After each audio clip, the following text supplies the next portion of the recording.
Tawag lang. Ay, tapos kayo yun. Papangamoy. Tama ka maduwa dito ka. Timbang. Dito.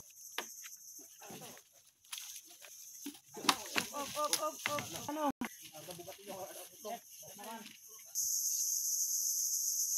Huwag ka kaupo dyan, ikaw lang. Word of God sa book of Psalm. Unless the Lord builds the house, the builders labor in vain. Unless the Lord watches the city, the watches in vain. So, ibig sabihin, ano man ang maipundar naton diri sa duta, kung hindi bindisyonan sa Ginoo, why gid sing mahimo.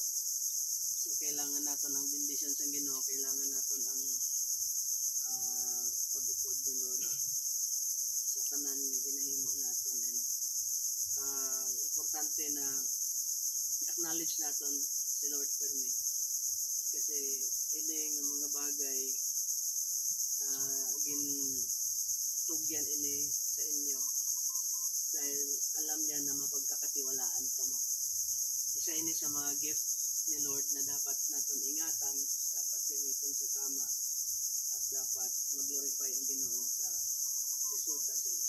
So sabi niya, yung si Apostol Pedro ng isda, magdamag sila nga hindi nakakuha, halos tanan naging arihan nila pero wala.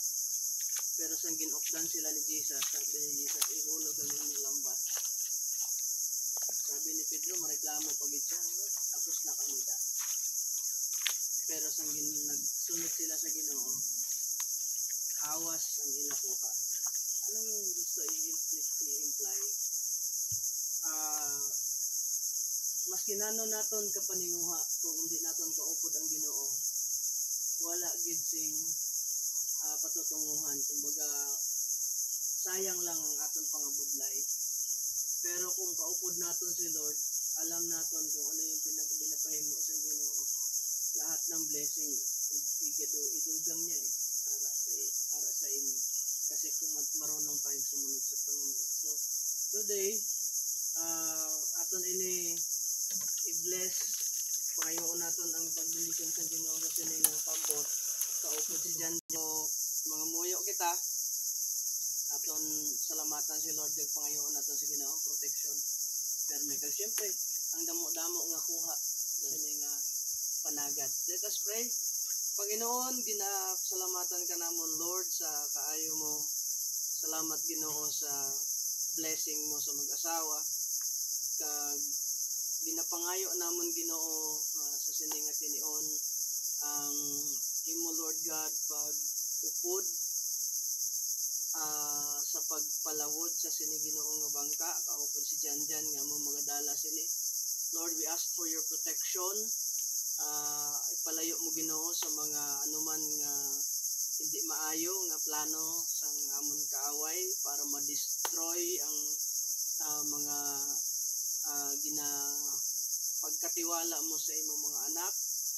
Lord, we ask your protection and guidance every time na magpalawod ini nga bangka. Panginoon, halungan mo po ini nga bangka Ginoo sa tanan Ginoo nga mga parte sini, sa iya makina, sa lawas, kung ano man Ginoo nga mga parte, kag Ginoo maging safe ang magadala sini pagpalawod at maging safe siya pagpabalik.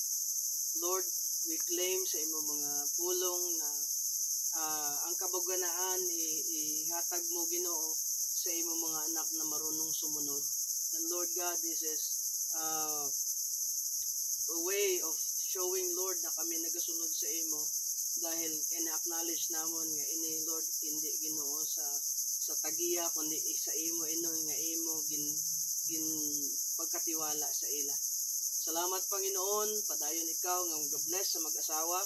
Kag we pray Lord God na every time na magpalawod ini Ginoo, madamo Ginoo sa mga isda nga makuha o kung ano man Ginoo nga sahi Ginoo sa mga products Lord na makukuha Ginoo sa sining nga bangka. Salamat Lord nga ikaw ang makikita, ikaw Ginoo ang mahimaya sa imo kaayo sa mag-asawa sa buong pamilya Panginoon. Padayon ikaw nga magpakig-usap sa ila, padayon ikaw nga mag-reveal sa imong mga plano sa ila Kag Lord God, this is just one of the blessings na imo ginatalan, ginaaman para sa imong mga anak na nagasunod sa imo. Maraming salamat, Panginoon. And Lord, today we dedicate this motorboat in the name of the Father, of the Son, and of the Holy Spirit. Amen. Amen. So, congratulations. Let's go.